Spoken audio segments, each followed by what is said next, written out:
दोस्तों PT slab में आप क्या चेक करते हैं? अगर हम चेकलिस्ट के थ्रू जाए तो सबसे पहले आपको चेक करना है नंबर ऑफ टेंडेंस। टेंडेंस क्या होता है दोस्तों? ये जो मैश दिख रहा है आपको एक्स और वाई डायरेक्शन में, वो एल्यूमिनियम डक्ट है। डक्ट के अंदर टेंडेंस होता है, डक्ट के अंदर ग्रुप ऑफ स्ट्रैंड्स होते हैं जिसे टेंडेंस कहते हैं। दोस्तों अगला है टेंडेन प्रोफाइल। प्रोफाइल क्या होता है दोस्तों? टेंडेंस जो है वो स्लैब के कभी पैरेलल नहीं होता, वो हमेशा कॉन्केव शेप में होता है इस तरीके से। इसका जो मिड स्पैन है वो हमेशा सैग होता है, ताकि फ्यूचर में जब हम इसे स्ट्रेच करें तो ये स्ट्रेट हो जाए, जिसके कारण ये स्लैब को अपवर्ड डायरेक्शन में पुल करता है। तो दोस्तों क्योंकि ये कर्व होता है तो एवरी सर्टेन इंटरवल पे इसका स्लैब बॉटम से कुछ डिस्टेंस होता है, तो एज पर ड्राइंग हमें वो डिस्टेंस चेक करना होता है ताकि ये कर्व डायरेक्शन में, कर्व शेप में मेंटेन रहे। उसके बाद है टेंडेंस का स्पेसिंग। जितने भी आपको टेंडेंस दिख रहे हैं एक्स और वाई डायरेक्शन में, उसके जो spacing set centre to centre वो इक्वल नहीं होते, तो वो आपको एज पर ड्राइंग आपको चेक कर लेना है। उसके बाद है ग्राउटिंग इनलेट एंड आउटलेट। देखो क्या है दोस्तों, ये जो आपको होस पाइप जो दिख रहा होगा, ये होस पाइप एक्चुअली कास्टिंग के बाद जब भी कंक्रीट का 70% स्ट्रेंथ अचीव हो जाता है,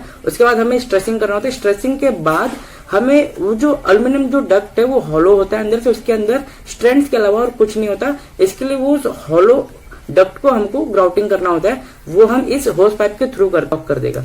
तो दोस्तों इसके बाद आता है stressing length and dead and length.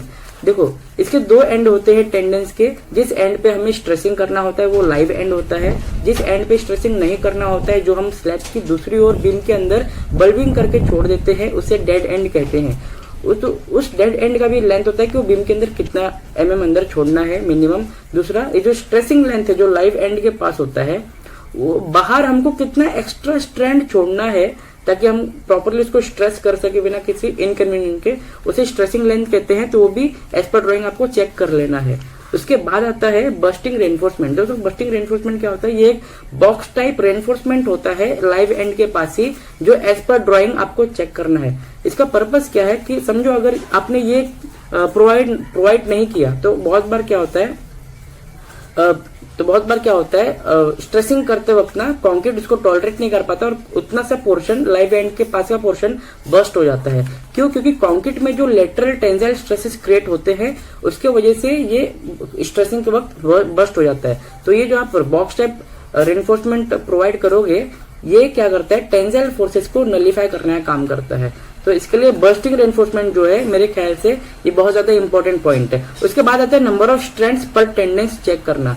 जैसे कि आप यहाँ पे जितने भी टेंडेंस आप देख पा रहे हो, इन सारे ही में जो नंबर ऑफ स्ट्रैंड्स है वो इक्वल नहीं है, वो वेरी करते हैं एज पर लोड कैलकुलेशन। तो किसी में 3 मिलेगा, किसी में 4, किसी में 5, तो किसी में 6 मिलेगा, वो आपको चेक कर लेना है। उसके बाद आता है cleaning of strands, cleaning of tendons. और फिर उसके बाद आपको देखना है कि जो डक्ट हमने यूज किया है वो आपको पहले ही चेक कर लेना कि ये किसमें किसी तरीके का पंक्चर नहीं रहना चाहिए, कोई डिफेक्ट नहीं रहना चाहिए और इसमें कोई होल नहीं रहना चाहिए। अदरवाइज इसमें कास्टिंग के टाइम स्लरी अंदर जाएगा, ये चोकअप कर देगा, ये ब्लॉक कर देगा। ठीक है दोस्तों, इसके बाद ये वो चेकलिस्ट हो गया जो आपको स्लैब कास्टिंग के पहले आपको लगेगा। अभी स्लैब कास्टिंग के बाद आपको जो स्ट्रेसिंग इसमें करना है, जो इलोंगेशन इसमें होगा वो कितना होना चाहिए? इलोंगेशन का बोलूं तो एवरी 1 मीटर पे 5 mm का इलोंगेशन होना चाहिए। जैसे कि अगर मेरा टेंडन का लेंथ है 11 मीटर तो आपको 55 mm इलोंगेशन करना है। इसका टॉलरेंस लिमिट है ±8 mm।